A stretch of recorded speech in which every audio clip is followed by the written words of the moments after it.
ya kan? Iya, mantap. Perbankan dikelola oleh negara, ya kan? Nah, Negara berutang ke rakyat aja, Bang. Bank yang ada perwakilannya ada bank provinsi. Bank provinsi itu pencairkan dana untuk pembangunan dari pusat. Bank swasta udah nggak ada. Kita yang kelola itu semua. Kayak Indonesia, Bang. Kayak Cina itu kan dia kuat kan, perbankan kan dia yang kelola. Bukan dikasih. Kalau kita kebalik, Bang, kita kasihin ke orang semua. Pengelolaannya. Ya majalah kita miskin, Bang. iyalah bang. Sekarang kita mau pinjam uang, padahal kita nasabah nih, Iya. ya kan? Tapi nggak bisa pinjam uang, Bang. Harus memenuhi syarat dulu. Bang, aneh. Kita punya tanah luas, dibikinkan perumahan segede korek api, taruh lemari, taruh kasur, buka pintu, gencet-gencetan. Benar nggak, Kak? Betul sudah itu. Gimana kita yang punya tanah yang luas ini?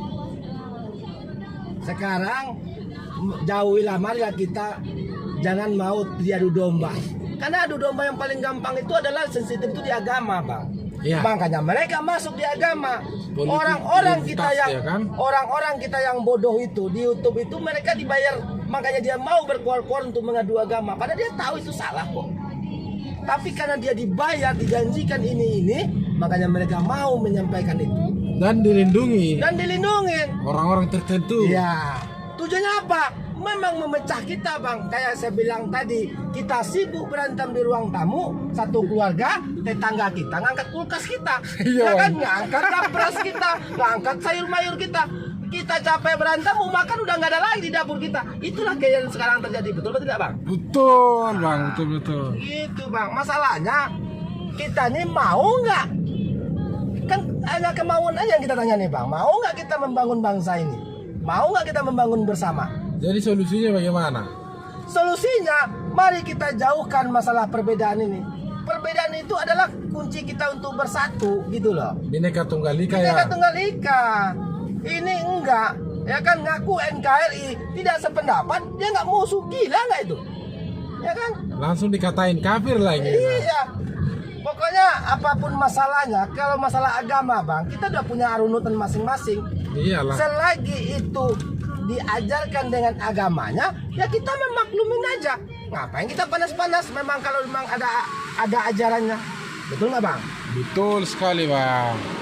Ya kalau orang Nasrani mengatakan domba tersesat, ya orang Muslim nggak perlu marah, kan gitu. Toh juga nanti mas artinya kita mempertanggungjawabkan pribadi kan. Lah secara iya, pribadi. ya makanya, Bang, untuk menghancurkan suatu negara itu yang dicari itu pasti yang gampang diadu itu adalah agama. Baru kedua tuh ras, gitu loh, Bang.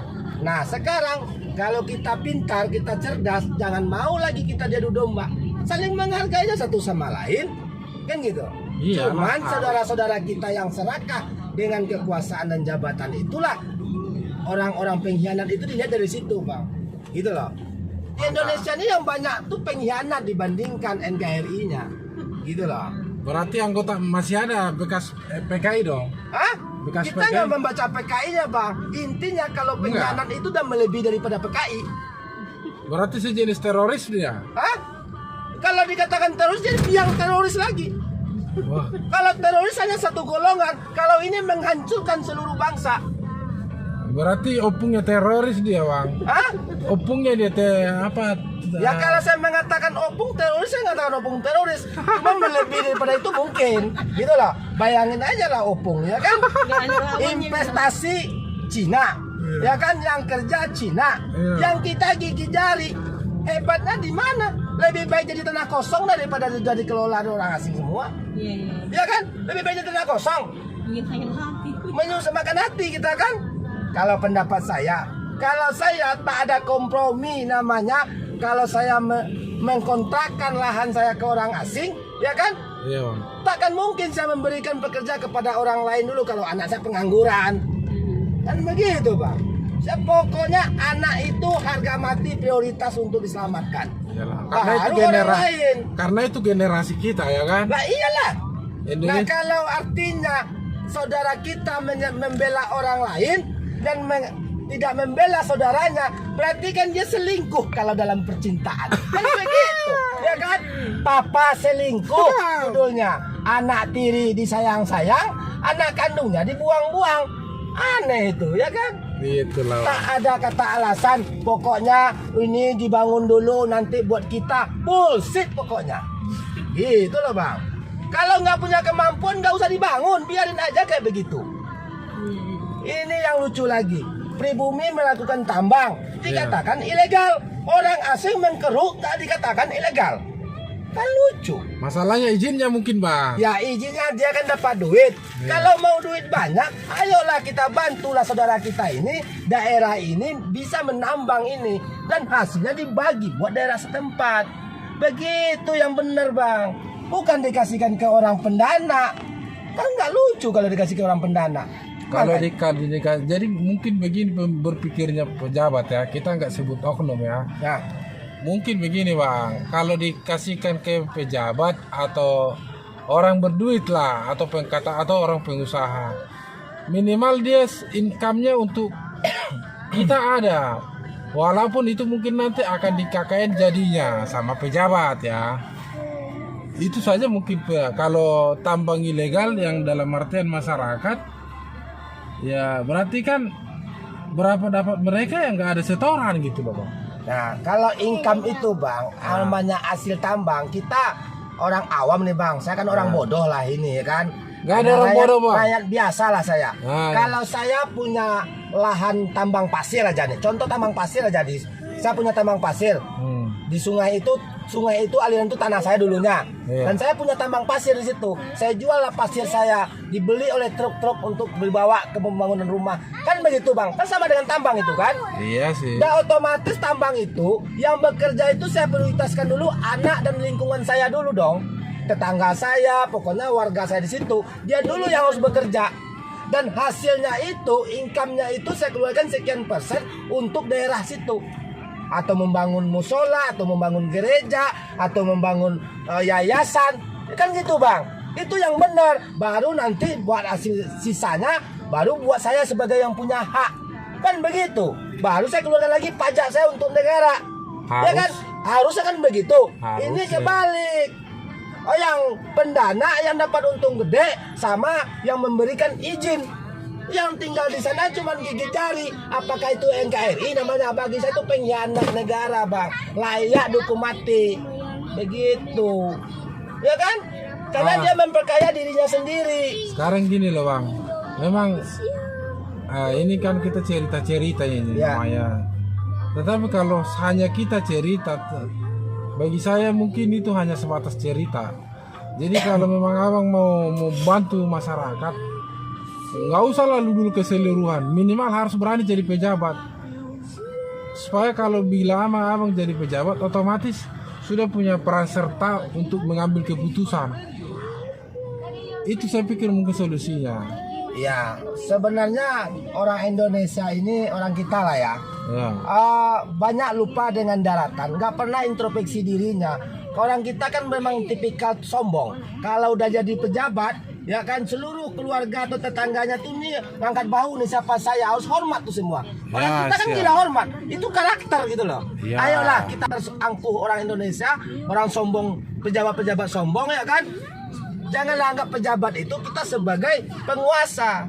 Kalau cerdaskanlah masyarakat ini, bangkitkanlah jiwa Bhinneka Tunggal Ika kita, ya kan? Berjiwa nasionalis lah kita. Perbedaan pendapat itu bukanlah musuh, perbedaan keyakinan kita bukanlah musuh. Kan begitu.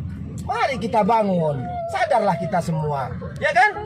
Ini yang lucunya, pejabat pergi ke luar negeri mengatakan negara orang bagus, negara orang hebat, tapi dia malah mentertawakan negaranya sendiri. Bagi saya, dia bilang anaknya jelek sama kayak begitu bang. Dia puji anak tetangga dan dia katakan anaknya jelek. Bodoh apa pintar itu bang pejabat kita.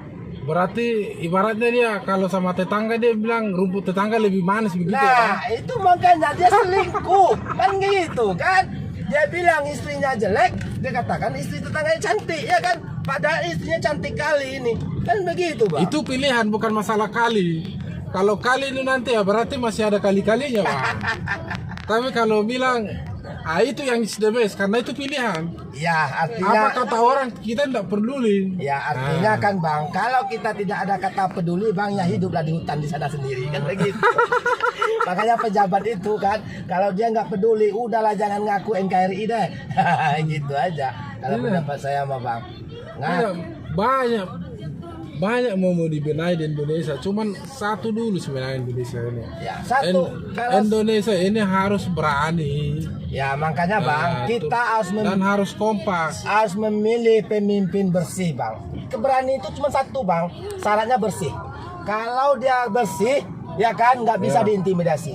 Kalau korupsi itu kan gini Bang, kalau dia pejabat korup, ya, Ya. dan dia menjadi pejabat, lawan politiknya mengatakan begini atau pengusaha begini, bro, ini gua pengen nih kue ini buat saya. Yo. Kata pejabat yang korup ini, ya kan, nggak bisa bos. Ini ada aturannya. Kau kalau nggak mau ACC, gua bongkar aib kau katanya. Udah deh, iya deh. Itulah Bang, kalau pemimpin korup kalau kita pilih. Jadi kunci untuk membangun bangsa itu cuma satu, pemimpin bersih. Kalau bersih, udah pasti berdaulat. Gitu Bang. Jadi kita carinya pemimpin yang bersih. Kira-kira siapa yang bersih? Yang mari, kalau bagus, akui bagus. Jelek, kita katakan jelek. Jangan munafik. Orang kita tuh banyak munafik Bang. Gitu loh. Selalu memilih ras. Oh dia bukan orang pribumi. Oh dia orang ini. Padahal kerjanya nyata. Gitu loh. Oh dia bukan seagama dengan saya. Itu kan perbedaan keyakinan. Ngapain kita harus berantem? Iyalah. Kita kan tujuan kita kan membangun bangsa ini supaya bagaimana kita ke depan hidup lebih baik. Ya kan gitu. Kita sekarang ini saya tanya ke Abang, berapa pemerintahan, apakah ada jaminan setelah anak kita sekolah, jaminan kerja? Nggak ada jaminan dapat kerja dari negara. Kedua, apakah ada jaminan kita dapat rumah layak? Tak ada jaminan dari negara. Padahal kita wajib mendapatkan itu. Kita punya rumah, kita punya tanah luas, kita punya SDM kita bagus. Kenapa orang Indonesia ini miskin? Kenapa? Kalau mereka nggak mampu di atas sana, mundurlah engkau. Kan gitu. Jangan mengaku engkau hebat. Kan begitu. Ini mengaku hebat tapi yang lain miskin. Kan gitu. Saya sering Bang ketemu para pejabat di mobil saya. Ini dia cerita, ya kan? Kue ini buat saya, kue ini buat si A, buat si B. Bagi-bagi kue dia Bang. Gimana itu? Yang lucunya parlemen kita ini gini. Kalau dia mau jadi DPR, yang penting dia punya suara. Padahal dia bandit. Jadi DPR, bandit jadi DPR ya maling lah Bang. Preman bisa jadi anggota. Iya, ya? kenapa? Syaratnya dia punya masa. Ya kan? Tapi nggak ada melalui tes dan proper test gitu loh Bang. Ukurannya kalau dia mau jadi anggota DPR, syaratnya itu ada tambahan. Setelah dia lulus dengan masa, dia harus lulus tes dan proper test. Kan gitu Bang. Baru dikatakan layak jadi anggota DPR di parlemen. Ini enggak. Ya gimana bangsa ini enggak bangkrut? Ya kan? Yang naik bajingan semua. Yang tidak tahu hukum ya, yang tidak tahu aturan Nggak ya. tahu ekonomi, nggak tahu aturan. Yang penting papa sayang, mama cinta. Kan gitu kan? Ya gimana bangsa ini bisa maju? Kan begitu. Siap, Bapak Nanam itulah, Bang. Bang. Bukannya bangsa ini Indonesia ini nggak bisa maju. Kalau saya presiden Bang, mudah bagi saya. Yang penting pemimpinnya bersih. Ya kan? Kontrak politik cuma satu, di jalan yang benar. Udah, kalau nggak mau ya udah nggak jadi saya jadi presiden. Gitu aja. Ya kan? Benar nggak Bang? Betul sudah Bang, tapi Kalau udah kontrak politik Bang, kalau mengikuti kemauan partai, ya Bang, kamu nggak jadi presiden, nggak apa-apa nggak jadi presiden, biarlah bangsa ini seperti ini. Kan begitu. Yang penting kita telah bertanggung jawab untuk membangun bangsa ini. Kalau kita mati di hadapan Tuhan kita telah bertanggung jawab kok. Tapi gimana saudara kita nggak mendukung, selesai urusan kita dengan sesama manusia Bang. Kan begitu. seandainya ini kan sekarang ini yang lagi kita lihat di medsos ataupun di berita yang sekarang sudah jadi calon sekarang ya belum kalau 2024 kita masih melalui berapa 1 tahun lagi lah 1 tahun lebih Ya. yang ini sekarang kan siapa Anies Prabowo dengan Ganjar di antara 4 ini mana menurut abang? Ya kalau dulu saya mendukung Prabowo, kan begitu. Setelah dia masuk ke pemerintahan, Prabowo banyakkan diam, kan gitu. Kalau jejak rekam kita lihat kan hasil. Ya kalau hasil Anies kan udah dilihat dinyatakan KPK bersih, kan gitu. Tapi sekarang ini dikorek-korek lagi kesalahannya. Kita kan melihat nyata pembangunannya bagus, semua kerjanya nyata. Ya kita dukung. Kalau benar kita katakan benar bang, itu aja. Kita kasih kesempatan orang yang benar, kan gitu. Kalau orang yang silanya udah gagal, ngapain lagi kita dukung? Udah gagal masih kita dukung, berarti kita nggak punya akal sehat lagi namanya, gitu loh. Jangan kita melihat dari suku atau melihat dari rasnya gitu loh. Kita melihat itu dari ilmunya, dari kepiawaiannya, dari kepintarannya membangun, dari pemimpin gitu loh bang. Kalau memang hasilnya nyata, ayo kita dukung, kita kasih kesempatan gitu loh. Kalau bagi saya Prabowo artinya udahlah menjadi penasihat aja lah, legowo lah. Kalau saya begitu. Apalagi dia sudah berulang kali mencalonkan tapi nggak bisa kan? Nggak bisa, gitu loh. Kalau pendapat saya udah ke laut namanya. Janganlah ke laut, wah. Gitu-gitu juga umat itu, wah. Ya kita kan bukan artinya mengatakan. dia juga punya jasa untuk negara ini. Saya benar, artinya kita kan melihat dengan usianya yang udah sepuh, ya kan, udah tua namanya kan.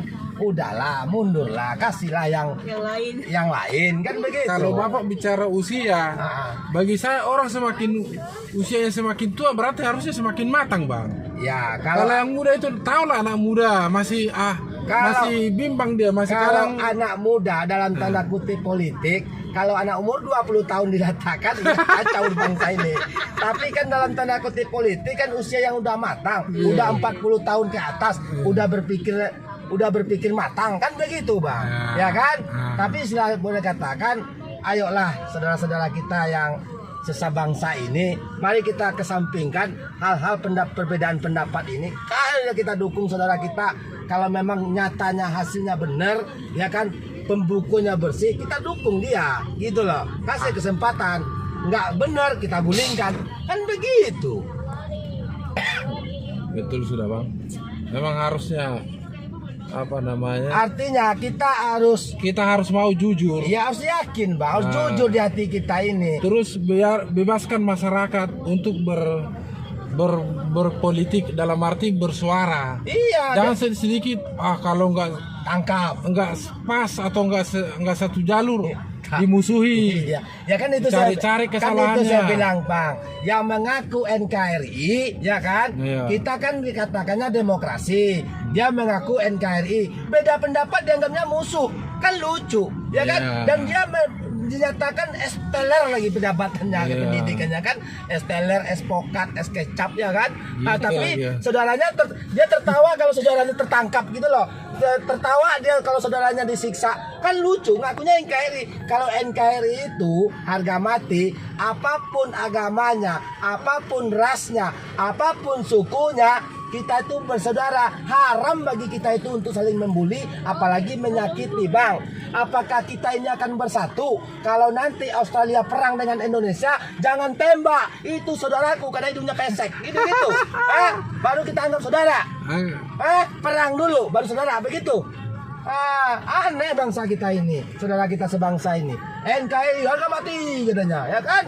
Beda pendapat, tangkap katanya. Pengakuan nggak, makanya saya bilang berdiri di depan mobil saya tabrak tuh orang. Nah makanya saya bilang itulah tipe-tipe orang munafik itu begitu bang, ngaku NKRI, ngaku yang paling hebat, ya kan? Tapi kalau nggak sependapat dengan dia, dianggapnya itu bukan saudara saya. Tapi KTP-nya sama NKRI, ya kan? Satu kampung lagi, ya kan? Padahal emaknya pantatnya masih sama lagi, ya kan? Ngakunya beda pendapat, kita dia musuh, kan aneh. Musuh itu kalau kita perang, kan gitu bang. Bagaimana bangsa ini bisa maju? Perbedaan pendapat kita berantem mulu. Makanya saya bilang tadi bang, kita ini sekarang ini bangsa ini, kita berantem di ruang tamu, merebutkan warisan. Tetangga kita ngangkat kulkas kita bang dari dapur, dibawa beras, dibawa air, pas kita udah lapar dilihat udah nggak ada bang. Itu sekarang terjadi bang. Nah saudara kita ini yang mengaku hebat melompong pula bang. Baru dia menyesal. Iya menyesal gua. Udah terjadi baru bilang menyesal bang. Gitu. Makanya saya kalau jadi presiden bang, Hukum mati yang harus diterapkan bagi penegak hukum. Begitu, artinya saudara kita yang berkhianat, ya kan, hukum mati. Gitu. Tetap kita anggap dia saudara, tapi saudara kita berkhianat. Pengkhianat tak layak hidup di rumah kita. Begitu kalau saya jadi presiden, Bang. Gimana, Bang? Mantap. Saya justru senang yang seperti ini, Bang, karena begini, apa namanya, minimal untuk kita sendirilah, bukan untuk orang lain. Kita sudah menyampaikan unek-unek kita. Ya. Terserah orang mau tahu, orang mau dengar, orang mau pikir nggak. Sekarang gini, bisa. Bang, tentang ekonomi. Ya. Yang gobloknya, saya katakan goblok aja, Bang, pemerintah. Ya kan? Ya kan, saudara saya yang menjabat lah ini. Ya. Perdagangan online dibebaskan. Memang bagus. Saya mengatakan nggak munafik, saya katakan nggak bagus. Sekarang pencet HP, datang barang ke rumah. Benar nggak, Bang? Iya, Saking nggak mudahnya, kita nggak perlu keluar rumah, nggak perlu mengeluarkan keringat.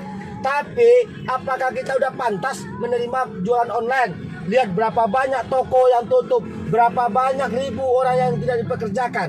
Memang kita ini udah negara maju, kita ini belum negara maju, Bang. Sedangkan di Cina aja belum sebebas kayak di sini, Bang. Kita ini dibebaskan perdagangan bebas kita dagang kita. Kalau saya, Bang, hanya yang tertentu yang boleh didagangan online, Bang. Gitu, Bang. Ya, contoh macam makan ya. Makanan tuh nggak boleh di online, Bang, gitu loh. Jadi kita nggak ada hubungan silaturahmi lagi, Bang. Jadi kebinekaan kita rusak, Bang. Kita nggak saling mengenal lagi. Paham nggak, Bang? Hancur rusaknya online itu. Kita nggak saling mengenal satu sama lain lagi, Bang. Kalau kita, waduh, ini kakak udah lama tidak datang makan sama saya. Karena kita ketemu saudara kita. Kan begitu, Bang, kalau dagang offline, Bang. Ya kan? Ya. Nah, kalau dagang online itu contoh yang berat-berat lah gitu, Bang. Gitu loh. Kayak ringan-ringan jangan. Berapa ribu seorang karyawan toko yang di pengangguran, Bang.